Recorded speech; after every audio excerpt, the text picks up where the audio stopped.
Dari kota Jogja yang lagi habis hujan, saya malam ini mau sharing kepada teman-teman semua tentang perkembangan dunia microstock, khususnya Shutterstock di mungkin 5-10 tahun yang akan datang.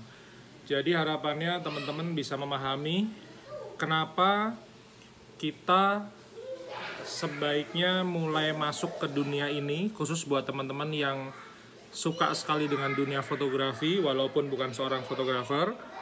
Seperti yang pernah saya tulis di buku Jualan Foto dengan Shutterstock, itu kata-katanya sebenarnya sederhana. Kenapa teman-teman harus mulai masuk ke dunia microstock? Stay tune guys.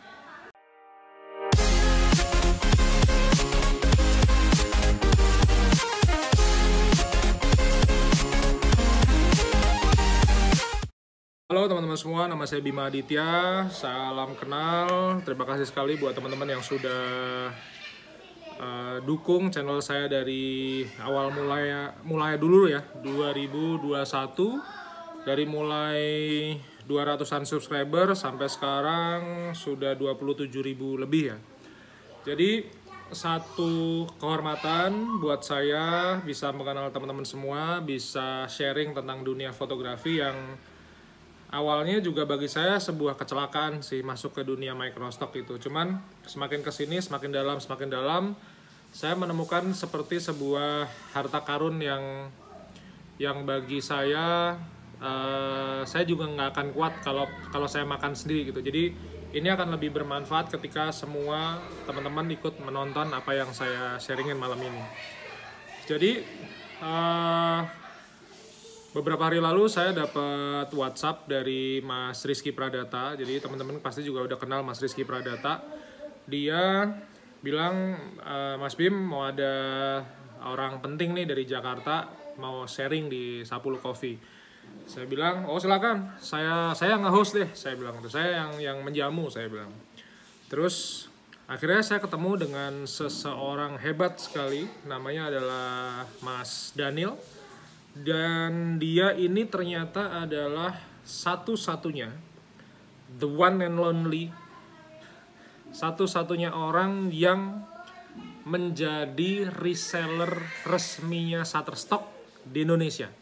Jadi reseller resmi itu begini, kalau saya jualan foto, teman-teman adalah yang nonton YouTube ini adalah buyer saya, maka teman-teman tuh akan membeli satu persatu fotonya. Atau membership lah, anggaplah misalnya bayar $20 sebulan bisa download misalnya 5 gitu. Nah tapi si Mas Daniel ini adalah orang yang misalnya nih Pertamina mau beli stok foto untuk keperluan perusahaannya, baik untuk presentasi karyawannya, untuk seminar, untuk macam-macam lain sebagainya. Karena istri saya tuh waktu kerja di Jakarta, dia kalau mau bikin presentasi itu kayak foto-fotonya tinggal download aja dari server kantornya. Nah artinya si Mas Daniel ini bertanggung jawab untuk menyediakan layanan pembelian foto dalam jumlah yang ribuan foto, karena ini satu company. Kalau teman-teman browse di Instagram namanya Riz Visual, sebenarnya follower Instagramnya nggak banyak-banyak banget. Cuman ya itu tadi ya, yang namanya jumlah follower itu ya cuman kayak sebuah angka aja, jadi bukan sesuatu hal yang sangat esensial.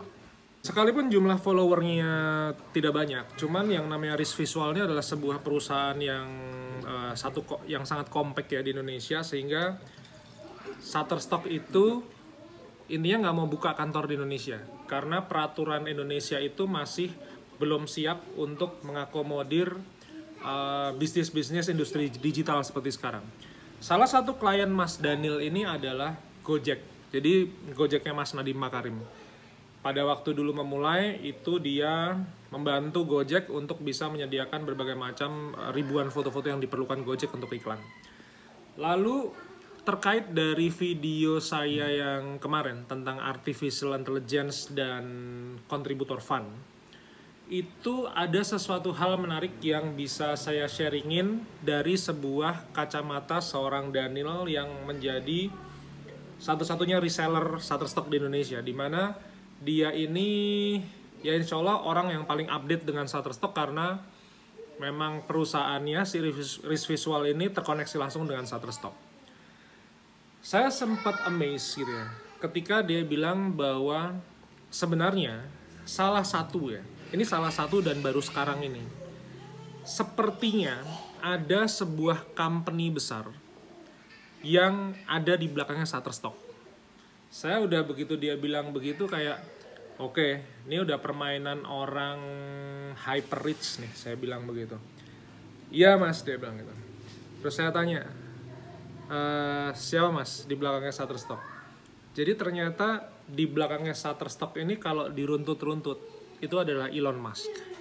Melalui perusahaannya yang bernama Tesla. Kenapa yang namanya Shutterstock itu sampai, atau beberapa microstock lain company ya, platform lain itu sampai dilirik sama seorang Elon Musk terkait dengan artificial intelligence. Jadi ini terkait ketika kemarin saya sharing, saya tiba-tiba dapat uang maya nih $1.90, $1,5, $13, bahkan si Mas Rizky itu dapat $35 kalau nggak salah, kontributor fund loh. Jadi kita tuh kayak menikmati berbagai macam duit maya yang saya juga nggak ngerti foto saya mana yang kejual gitu. Kadang buat saya sendiri pribadi udah nggak penting udah nggak penting saya tahu foto mana saya yang kejual. Karena dulu awal-awal saya mencari foto saya yang kejual yang mana. Cuman dengan berjalannya waktu saya udah nggak penting. Ya yang penting duitnya masuk aja gitu. Ternyata foto-foto yang di-download ini itu kalau misalnya nanti dibeli sama si Tesla secara AI ya, Artificial Intelligence, Tesla itu kan kita semua tahu bahwa ini kan mobil itu kan intinya bisa jalan sendiri. Lalu bagaimana si robot artificial mobil ini bisa ngerti, oh itu belok kanan, belok kiri, pohon ini, pohon itu, segala macam. Itu ternyata si robot itu dicomotin objek foto ataupun footage dari footage-nya kita semua. Jadi yang beli udah bukan segelintir blogger lagi, walaupun saya juga kayak Traveloka, terus National Geographic, terus Travelwigo, banyak lah itu juga membeli foto-foto saya. Cuman ternyata ini ada sebuah mega proyek di belakang Shutterstock yang akan membuat kita semua, ini kalau teman-teman percaya aja, kita semua ini akan mendapatkan benar-benar sebuah passive income yang menurut saya jumlahnya unlimited. Teman-teman nggak percaya boleh ya.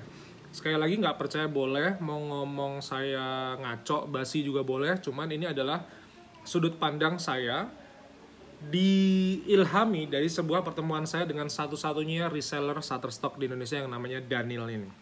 Sekarang pembicaraan penting apa yang bisa saya sharingin kepada teman-teman semua? Bahwa kalau kita lihat ke videonya Pak Renald Kasali bahwa yang namanya bisnis zaman sekarang tuh sudah disruptif ya. Jadi pekerjaan waiter digantikan dengan robot misalnya.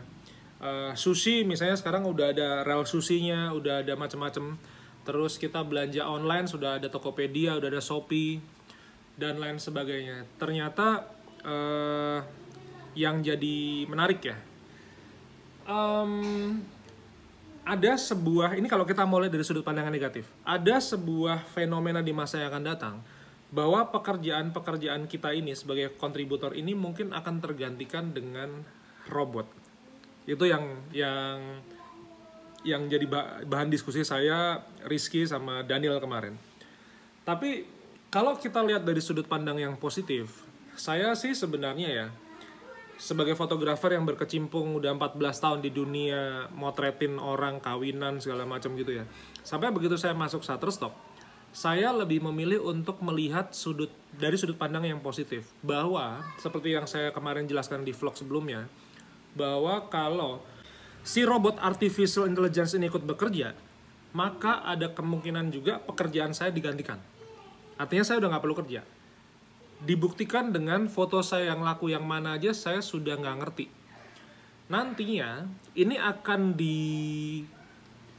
ada sebuah fenomena lagi bahwa ketika saya sudah tidak bekerja, yang kerja ini tinggal si robot AI ini. Tergantung si Tesla butuh apa, si Google butuh apa, Apple butuh apa, Amazon butuh apa, dan lain sebagainya. Ini yang kerja udah benar-benar antar robot. Disitulah manusia-manusia itu hanya yang punya super soft skill atau yang dia benar-benar punya sebuah kapabilitas untuk meng-create sesuatu yang unik yang akan bertahan. Kalau yang biasa-biasa kayak mati aja. Mungkin kedepannya akan seperti itu. Sudut pandang positifnya adalah ketika ini benar-benar terjadi, saya akan sangat-sangat bersyukur ketika bisnis ini jadi semakin luas, sehingga saya sudah tidak perlu bekerja lagi dan foto-foto saya akan benar-benar menjadi sebuah passive income untuk masa depan. Seperti yang saya tulis di jualan foto dengan Shutterstock dan Shutterstock. Jadi, Rizky kemarin bilang bahwa saya tuh soalnya jadi kontributor tuh sudut pandang saya adalah sebagai seorang pemburu dolar, Mas. Dia bilang gitu. Saya tuh bukan fotografer gitu. Saya jadi fotografer tuh dadakan gitu. Sedangkan saya itu adalah fotografer murni. Mas Fajrul mungkin sesekali jadi fotografer, tapi mungkin dari kita bertiga yang memang benar-benar mendedikasikan diri dan benar-benar cari uang dari memotret sejak 14 tahun yang lalu tuh mungkin cuma saya dari kita bertiga. Teman-teman kan tahu kita pernah bikin workshop bareng ya. Cuman hobi kita, habit kita itu ternyata disatukan oleh microstock. Dan saya sangat bersyukur sekali ketemu Fajrul dan ketemu Rizky karena ternyata ini bukan masalah siapa yang lebih dulu masuk ke dunia fotografi, ini lebih ke arah bagaimana kita network atau silaturahim ini kita jalin, kemudian kita sama-sama nyemplung di bisnis masa depan yang namanya microstock ini. Sehingga akan sangat menyenangkan buat kita semua ketika semua aset-aset yang kita miliki ini benar-benar akan terus menghasilkan uang, sekalipun saya, Rizky, Fajrul itu mungkin udah ditelan bumi, udah mati, udah kembali ke hadiratnya sana itu, tapi aset-aset ini nih benar-benar bisa diturunkan ke istri, ke anak-anak kita nantinya. Itu yang menarik dari percakapan kita kemarin. Sekarang saya sangat percaya bahwa ini kan ibarat katanya tuh yang namanya bisnis zaman sekarang ini kan udah edan ya, udah gendeng gitu ya. Jadi hanya orang-orang gendeng juga yang bisa berpikir seperti itu. Kalau yang skeptis, yang itu cuma dibayar 10 sen, cuma dibayar $1 segala macam, seperti saya, Rizky, Fajrul tuh udah sama insight-nya. Jadi kalau teman-teman skeptis, ya sudah tinggalkan saja YouTube kami gitu. Kemudian kembalilah ke kehidupan nyata. Cuman ketika bisnis dan industri ini semakin besar, mungkin suatu saat teman-teman akan kembali membuka YouTube-nya saya, Fajrul sama Rizky, dan kembali mengulang apa yang vlog-vlog kita yang sudah mungkin 13 tahun lalu katakan, karena memang ya industrinya seperti itu dan kami bertiga sangat percaya dengan itu, apalagi didukung sama statementnya Daniel yang memang the one and only resellers Shutterstock di Indonesia. Dia bilang, iya mas, nantinya semuanya akan tergantikan dengan artificial intelligence. Terus saya bilang begini, ada kemungkinan besar nggak bahwa ini selain nanti Tesla, mungkin Apple atau siapapun, misalnya Hyundai dengan Ioniq dan lain sebagainya, atau Wuling dan lain sebagainya, kemudian karya-karya kita akan masuk ke metaverse? Saya tanya begitu. Kemudian si Daniel bilang, yes mas, ada kemungkinan besar arahnya ke arah situ. Cuman saya belum sampai bisa tahu plannya, karena saya juga cuman reseller, mereka kan perusahaan-perusahaan besar gitu ya, saya cuman kayak maklar gitu. Cuman saya yakin arahnya sampai metaverse.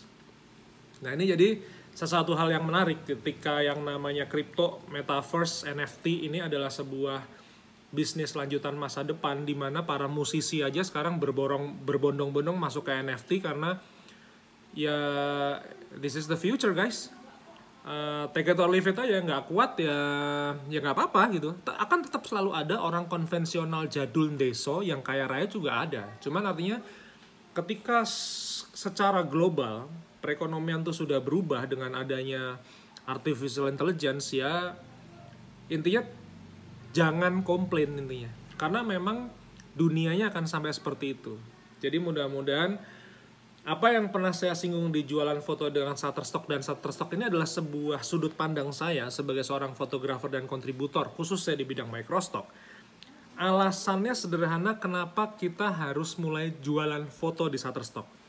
Padahal si Rizky itu ada 14 platform, dia kerjain di situ semua. Saya hanya Shutterstock, Pond5, Adobe Stock. Saya hanya invest di 3. Jadi kita bicara tentang sebuah passive income masa depan.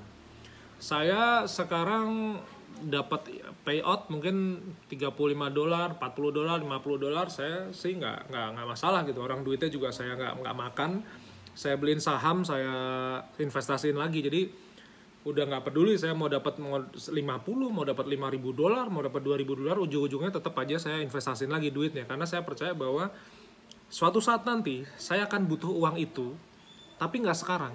Sekarang ibaratnya saya makan nasi telur ceplok atau makan pecel harga Rp5.000 dengan saya belanja ke warung sebelah udah cukup. Cuman suatu saat nanti mungkin 10-20 tahun lagi saya akan butuh duit saya itu, dan saya akan kembali menginvestasikannya. Jadi mudah-mudahan ini jadi sudut pandang yang bagus buat teman-teman semua. Mudah-mudahan apa yang saya sampaikan ini bermanfaat buat teman-teman semua.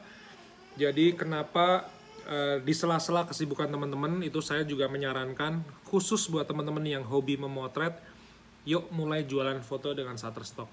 Yuk mulai jualan footage dengan Shutterstock ataupun dengan Getty, dengan Pond5, 123 RF, apapun sih. Selama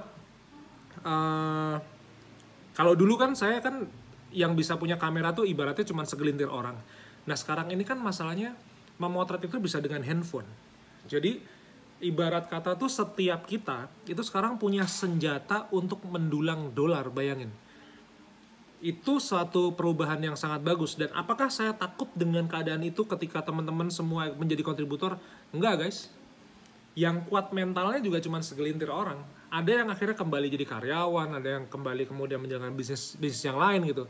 Sedangkan saya udah mau masuk tahun ke-14, saya hidup dari fotografi. Jadi ya di situ dunia saya. Jadi ketika teman-teman membuka channel YouTube saya, teman-teman kepengen ngambil insight-nya apa, datang ke sini, teman-teman bisa dapat berbagai macam insight yang ada di kepala saya, termasuk dari kedua ebook saya tadi, jualan foto dengan Shutterstock dan Shutterstock. Kemudian ya itu, karena saya tuh nggak cuma sekedar motret gitu ya. Saya senang bernetwork dengan Rizky, dengan Fajrul, dengan Mas Gatot dari Bandung, dengan reseller Shutterstock. Saya merasa bahwa bisnis ini akan semakin besar. Itulah salah satu tujuan kenapa saya pindah ke Belanda tahun depan, tahun ini ya. Itu karena tujuannya biar networknya makin luas. Jadi mudah-mudahan saya nanti ketika di Belanda saya bisa sharing lebih banyak lagi tentang dunia fotografi, khususnya industri masa depan, lewat channel YouTube ini, menyapa teman-teman semua dan berbagi inspirasi. Intinya kita sama-sama berburu dolar bareng-bareng dari fotografi. Jadi terima kasih sekali lagi teman-teman, subscribe. Buat yang belum subscribe, nyalain loncengnya karena saya akan share tentang dunia fotografi setiap hari ya. Dan jangan lupa ikutin workshop saya besok Minggu 8 Januari 2023 ya, di Studio Ono Jogja. Kita akan motret Shutterstock indoor, outdoor. Saya akan sharingin tentang bagaimana bikin pemotretannya, submissionnya, keywordnya. Sama tanggal 14 hari Sabtu, saya ada di Bali. Kita akan street hunting bareng-bareng dengan tema microstock. Jadi teman-teman yang belum daftar, segera daftar. Link pendaftarannya ada di bawah. Nanti akan chat langsung dengan istri saya. Langsung akan dikirimin invoice segala macam. Kita bersenang-senang bareng-bareng. Kita belajar bareng-bareng tentang bagaimana kita mendulang dolar dari dunia microstock ini. Sekali lagi matur nuwun, terima kasih teman-teman. Sampai ketemu di workshop besok Minggu dan Sabtu minggu depan di Bali.